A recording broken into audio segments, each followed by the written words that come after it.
ನಡಿ ಈಗ ಶುರು ಮಾಡೋಣ.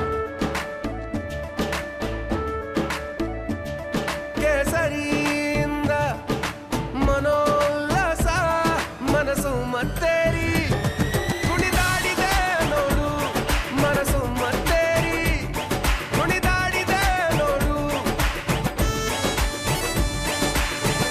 ಕ್ಷಣ ಕ್ಷಣವೂ ಆಚರಿಸಿ ಕೇಸರಿ ಹಬ್ಬ. ವಿಮಲ್ ಬಾಯಲ್ಲಿ ಹೇಳಿ ಕೇಸರಿ. ಪಾಕ್ ಪರವಾದ ಘೋಷಣೆ ಸದ್ದು ಮಾಡ್ತಾ ಇದೆ. ಕೇವಲ ಪಾಕ್ ಪರವಾದ ಘೋಷಣೆ ಮಾತ್ರವಲ್ಲ, ಪ್ರಧಾನಿಗಳ ವಿರುದ್ಧವಾಗಿ ಅವಹೇಳನಕಾರಿಯಾಗಿ ಬರಹವನ್ನ ಬರೆಯಲಾಗಿದೆ ಅನ್ನೋ ವಿಚಾರಕ್ಕೆ ಸಂಬಂಧಪಟ್ಟಂತೆ ಇದೀಗ ಆಕ್ರೋಶ ವ್ಯಕ್ತವಾಗ್ತಾ ಇದೆ. ಪಾಕಿಸ್ತಾನ್ ಜಿಂದಾಬಾದ್ ಅಂತ ಹೇಳಿ ಪೋಸ್ಟ್ ಹಾಕಲಾಗಿದೆ ಅಂತೆ ಸಾಮಾಜಿಕ ಜಾಲತಾಣದಲ್ಲಿ. ಅಸ್ಗರ್ ಎಂಬಾತನಿಂದ ದೇಶದ್ರೋಹಿ ಬರಹ ಪೋಸ್ಟ್ ಮಾಡಲಾಗಿದೆ.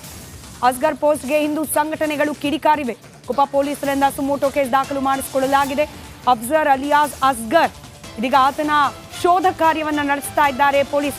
ಪೋಸ್ಟರ್ ಹಾಕಿದವನ ವಿರುದ್ಧ ಜಿಲ್ಲೆಯಾದ್ಯಂತ ಆಕ್ರೋಶ ವ್ಯಕ್ತವಾಗ್ತಾ ಇದೆ. ಸಹಜವಾಗಿ ಚಿಕ್ಕಮಗಳೂರು ಜಿಲ್ಲೆಯ ಕೊಪ್ಪ ತಾಲೂಕಿನಲ್ಲಿ ನಡೆದಿರೋ ಘಟನೆ ನೋಡಿ, ಗಮನಿಸ್ತಾ ಇದ್ದೀರಲ್ಲ ಪೋಸ್ಟ್. ಅಸ್ಗರ್ ಆತನ ಸಾಮಾಜಿಕ ಜಾಲತಾಣದ ಪೋಸ್ಟ್ ಇದು. ಪಾಕಿಸ್ತಾನ್ ಜಿಂದಾಬಾದ್ ಅಂತ ಹೇಳಿ ಪೋಸ್ಟ್ ಅನ್ನ ಹಾಕಿರೋದು.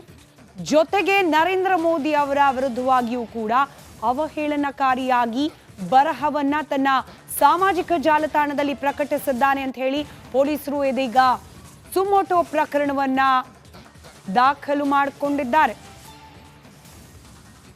ಮತ್ತಷ್ಟು ಡೀಟೇಲ್ಸ್ ನಮ್ಮ ಪ್ರತಿನಿಧಿ ಚೇತನ್ ನೀಡ್ತಾ ಹೋಗ್ತಾರೆ. ದೂರವಾಣಿ ಸಂಪರ್ಕದಲ್ಲಿದ್ದಾರೆ. ಚೇತನ್, ಯಾರೀತ ಬೇಸಿಕಲಿ ಈ ರೀತಿಯ ಪೋಸ್ಟ್ ಹಾಕಿರೋದ್ರ ವಿರುದ್ಧವಾಗಿ ಸಹಜವಾಗಿ ಆಕ್ರೋಶ ವ್ಯಕ್ತವಾಗುತ್ತೆ.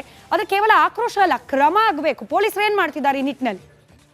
ಸ್ಮಿತಾ, ಈ ಒಂದು ಪೋಸ್ಟ್ ನಡೆದಿರುವಂತದ್ದು ಕೊಪ್ಪ ತಾಲೂಕಿನಲ್ಲಿ ಅಸ್ಗರ್ ಅನ್ನುವಂತ ಒಂದು ವ್ಯಕ್ತಿಯ ಒಂದು ಫೇಸ್ಬುಕ್ ನಲ್ಲಿ ಈಗಾಗಲೇ ಆತನ ವಿರುದ್ಧ ಒಂದು ಬಜರಂಗ ದಳ ಸೇರಿದಂತೆ ಹಿಂದೂ ಪರ ಸಂಘಟನೆಗಳು ಕೂಡ ಆಕ್ರೋಶವನ್ನು ಹೊರ ಹಾಕ್ತಿದೆ. ಅಂದ್ರೆ ಅವನು ಫೇಸ್ಬುಕ್ ಅಲ್ಲಿ 3 ರೀತಿ ಪೋಸ್ಟ್ ಅನ್ನು ಕೂಡ ಹಾಕಿದ್ದಾನೆ. ಒಂದು ಪಾಕಿಸ್ತಾನ ಜಿಂದಾಬಾದ್ ಅನ್ನುವಂಥದ್ದು, ಮತ್ತೆ ಮೋದಿ ವಿರುದ್ಧವಾಗಿ, ಮತ್ತೊಂದು ಕೊಪ್ಪ ಬಜರಂಗ ದಳ ವಿರುದ್ಧವಾಗಿ 3 ಪೋಸ್ಟ್ ಗಳನ್ನ ಕೂಡ ಹಾಕಿದ್ದಾನೆ.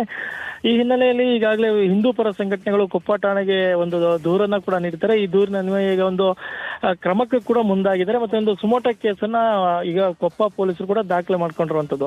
ಈಗಾಗಲೇ ಇರುವಂತ ಮಾಹಿತಿಯಂತೆ ಅಸ್ಗರ್ನನ್ನ ಕೂಡ ವಶಕ್ಕೆ ಪಡೆದಿದ್ದಾರೆ ಅನ್ನುವಂತ ಮಾಹಿತಿ ಇದೆ. ಮತ್ತೆ ಅಸ್ಗರ್ನಿಂದ ಕೆಲವೊಂದು ಮಾಹಿತಿಯನ್ನು ಕೂಡ ಕಲೆ ಹಾಕಿದ್ದಾರೆ. ಅಂದ್ರೆ ಪ್ರಮುಖವಾಗಿ ಆತ ಪೊಲೀಸ್ ಉನ್ನತ ಮೂಲಗಳ ಪ್ರಕಾರ ಸಿಗುವಂತ ಮಾಹಿತಿ ಅಂದ್ರೆ ಈಗಾಗಲೇ ಆತ ನಾನು ಪೋಸ್ಟ್ ಹಾಕ್ಲಿಕ್ಕೆ ಬರೋದಿಲ್ಲ, ನನಗೆ ಯಾವುದೇ ರೀತಿ ಬರವಣಿಗೆ ಬರೋದಿಲ್ಲ ಅನ್ನುವಂತ ಮಾತನ್ನು ಕೂಡ ಹೇಳಿದಾನೆ ಅನ್ನುವಂತ ಮಾತನ್ನು ಕೂಡ ಈಗ ಕೆಲವರು ಪೊಲೀಸರು ಉನ್ನತ ಮೂಲಗಳು ಕೂಡ ಹೇಳ್ತಿದೆ. ಆದ್ರೆ ಪೊಲೀಸರು ಆತನೇ ಪೋಸ್ಟ್ ಮಾಡಿದ್ನ ಅಥವಾ ಬೇರೆ ಯಾರಾದ್ರೂ ಇವನ ಫೇಸ್ಬುಕ್ ಅಲ್ಲಿ ಕೂಡ ಪೋಸ್ಟ್ ಮಾಡಿಸಿದ್ರ ಅನ್ನುವಂಥದ್ದು ಕೂಡ ತನಿಖೆಯನ್ನ ಕೂಡ ನಡೆಸ್ತಾ ಇದ್ದಾರೆ.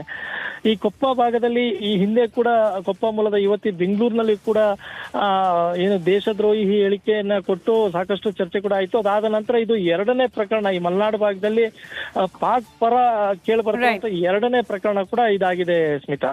ರೈಟ್. ಧನ್ಯವಾದ ಚೇತನ್ ಮಾಹಿತಿಗಾಗಿ.